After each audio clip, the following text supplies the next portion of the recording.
तर पुण्यातल्या लोणी काळभोर परिसरात असलेल्या घोरपडी वस्तीत पाणीच पाणी परिस्थिती आहे। अनेक घरात पाणी साचलेलं आहे। या दुर्घटनेतून एक कुटुंब थोडक्यात वाचलंय। संसार जो होता या कुटुंबाचा पूर्ण संसार हा पाण्यात वाहून गेलेला आहे।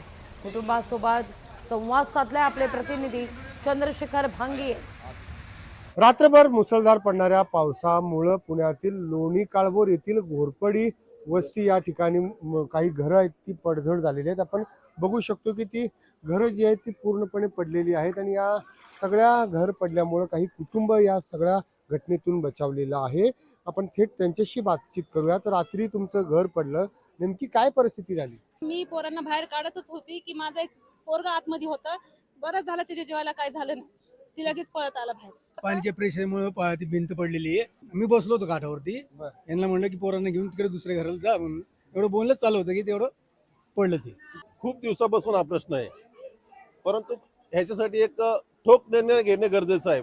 वड्याचे नियोजन प्रॉपर करणे गरजेचं आहे, म्हणजे वस्तीत पाणी येणार नाही। पूर्णपणे आपण हे बघू शकतो की दुचाकी आहेत पूर्ण पाण्याखाली गेलेले आहेत।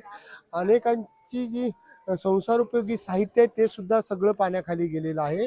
घरांची मोठ्या प्रमाणात पडझड जी आहे ती झालेली आहे। परंतु या ठिकाणी प्रशासनाने या सगळ्या गावकऱ्यांना रहिवाशांना मदत करावी अशी मागणी इथले सगळे रहिवाशी करताना दिसत आहेत।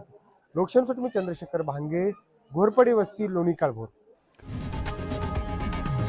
लोकशाही मराठी ऐका, पहा, जागरूक रहा।